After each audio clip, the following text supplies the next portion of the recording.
This is my first YouTube video. I found a lot of videos that had a lot of little bits of putting a CO2 system together, but not one that explained the many points in one video. I'm no expert, but I hope this helps. Let's start with tanks. This is a 5-pound CO2 tank. They also come in 10, 20, etc. The bigger the tank you have, the longer the CO2 will last. Also, the more money to buy it initially, and the more money to fill it. I have seen other people use a CO2 fire extinguisher, which I will talk about later. In most cases, they need a hydrostatic test every 10 years.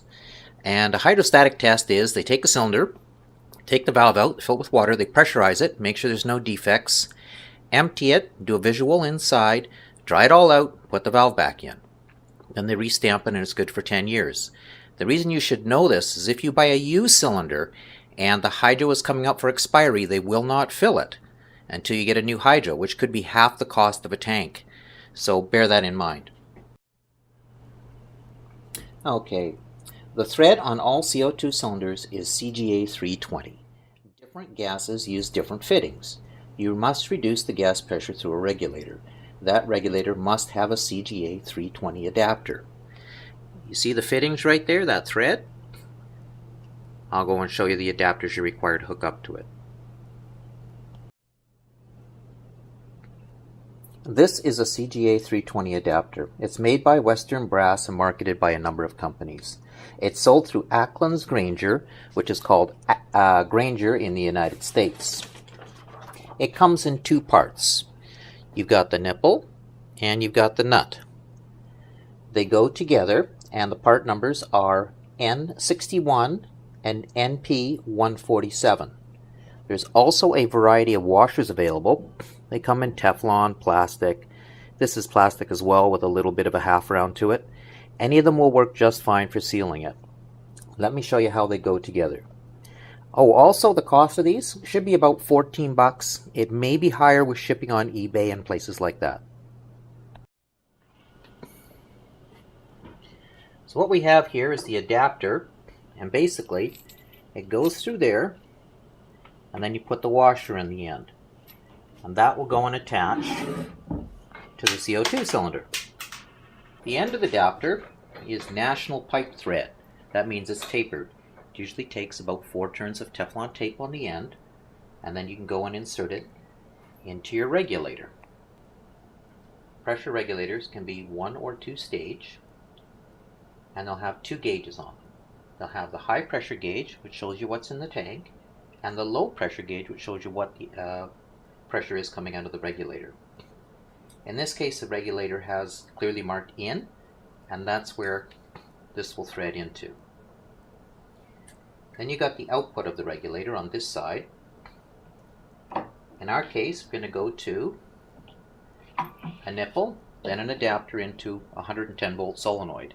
This can go and shut off the CO2 at night. I just happened to use this solenoid because it was fairly light and I had it around.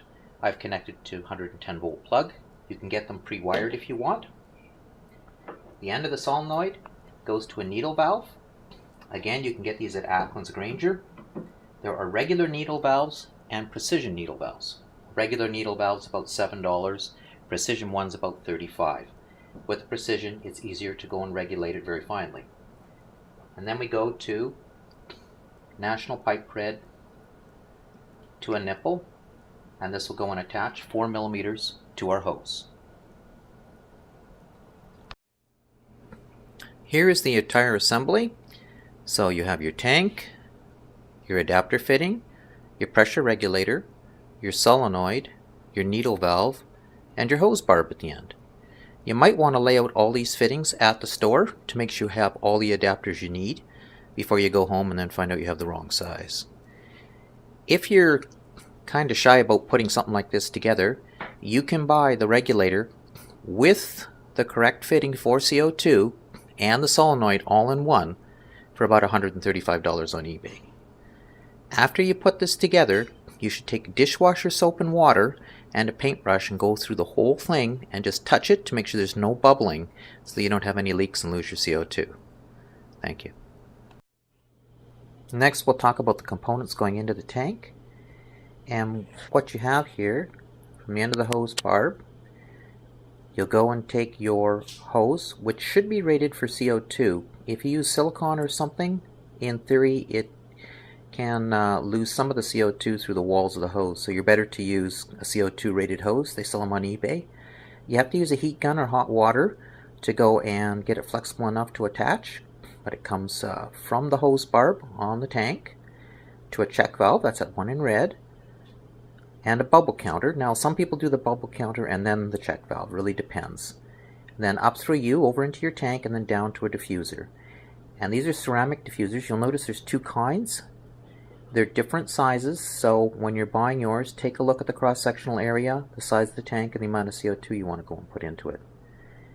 The ones that don't have the spiral tend to be good for lower pressure situations and smaller tanks, and as they get bigger, of course, you can atomize more CO2 into the water. Another option is to go and use a CO2 fire extinguisher. Some people have done this. Again, you got a hydro date, so make sure your cylinder is in service, so you're going to have to get it hydrostatically tested. And what they do is they unscrew where the hose comes out. That's national pipe thread. That's right there. And they go and put their adapter on and the regulator. And then they crimp the handle down and they put a tie wrap around it. I don't know if I'd recommend this, but it's another option to look at if you wanted to go that route.